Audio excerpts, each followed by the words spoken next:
Welcome to my podcast. I am David Utter, known as the Dog Father, and this is Espresso with Vinny, podcast number 3.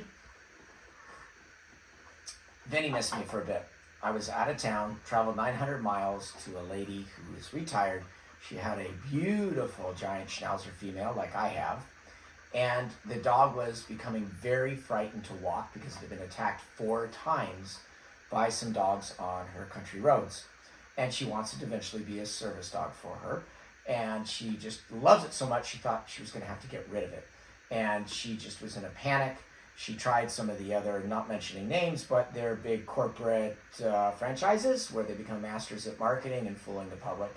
I'm not too happy about those franchises because you could have worked at Walmart yesterday and bought the franchise for $45,000, and now you're a dog behaviorist.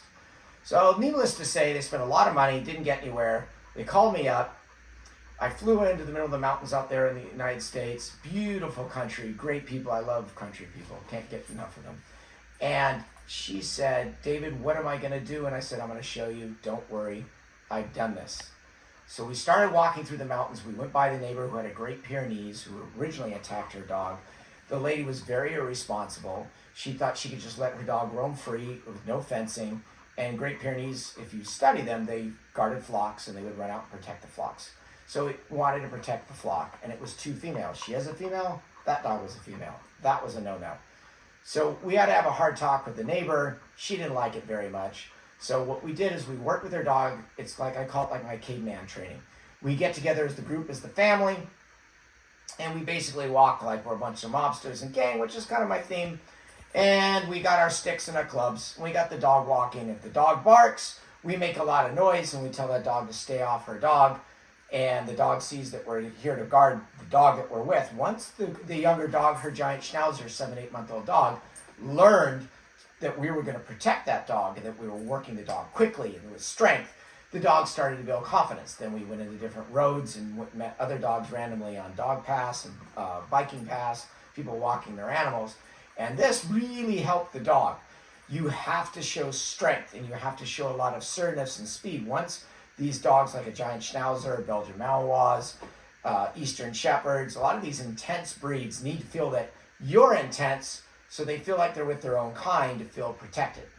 The worst thing the public does is they go into this coddling stage. It's okay, I'm so sorry you got bit, and they're acting soft. And to an animal like this, if I act soft, it seems natural to go, it's okay, I know poor baby almost got bit. Vinny would think I was soft. Vinny would say, that's it, he can't protect me. I got to run this kingpin here. So if I act strong but friendly to Vinny, then Vinny says, hey, you know, Dad can protect me, I can protect him, and we're working together as a group. So it was a great success story. We got the dog to be calm and work with her, and one day it's going to make a fabulous service dog. Usually it takes you 2 to 2.5 years of work to make a true service dog that will pick up objects, be calm, go in and out of aircraft. Those are the sort of service dogs that deserve the reputation. Problem is, too many people ask me, they call me up and they say, I want to make my dog a service dog. Well, what's the task?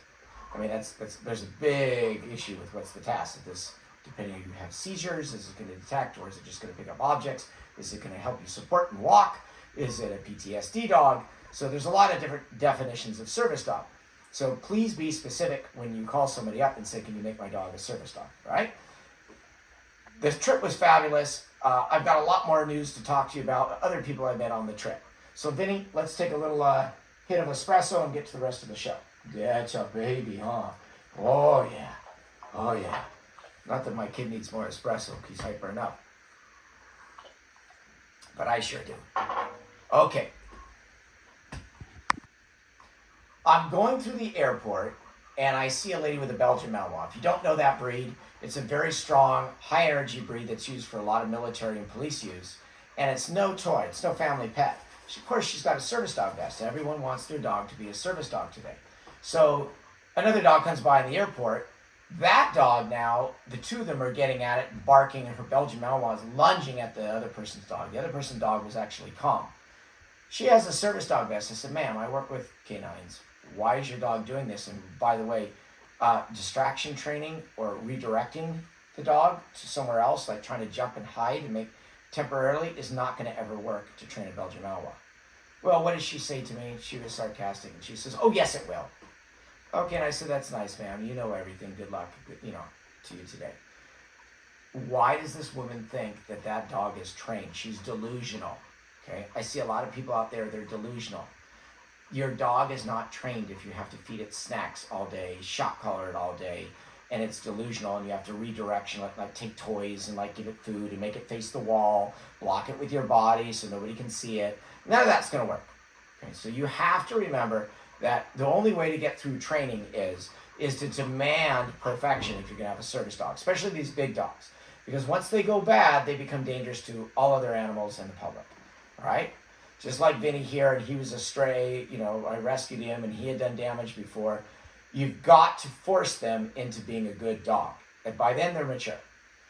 So third thing happened was I was sitting around a fire pit, and I was talking to another guy that was out of town, and we were out in the mountains, and he had a dog that was off leash, very well trained, golden doodle. It was his service dog. But he asked me, he says, why if I put it on a leash, I have to board all the planes with no leash? They let me do it, he says. He says, but my dog can't handle being on a leash. It'll start getting aggressive with all the other dogs. But I take it off leash, and it walks right down, sits down below my feet on the aircraft, and it's calm. So I explained to him leash reactivity mainly is a dog doesn't feel confident in the handler. How to solve it, you need to work faster signaling, meaning the signaling of like whether you want the dog to heel, to sit, to down, give you eye contact, pick up an object, and do that in front of other dogs on a leash. Work it at enough fast speed where the dog is convinced that you are highly alert. It's usually an alert issue. The dog notices the dog handler is what I call an island time. If you're moving at island time and you're not moving quickly and saying there's a dog, there's a dog, there's a dog, those dogs feel like your neurological response to read a situation, a dog approaching, is putting them in a vulnerable situation because you simply are on too slow of a speed.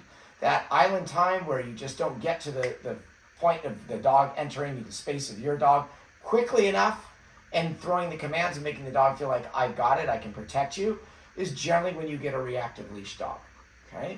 Now, people, to solve that, I want you to go out every day and work the dog faster and faster on your commands, demanding eye contact, demanding you grab a ball, a toy, and it's not that you're using distraction training, you're giving the dog commands to pick something up, carry it to you, and quickly, on leash, demand it in front of other dogs. Once you really get your speed perfection down, and I'm talking about fast, the dog, you will be amazed how you will no longer have leash reactivity. It takes some time to just get the anxiety out of the animal. Thank you for watching my podcast, Espresso with Vinny. Remember, a trained dog is a happy dog. Until next week, arrivederci.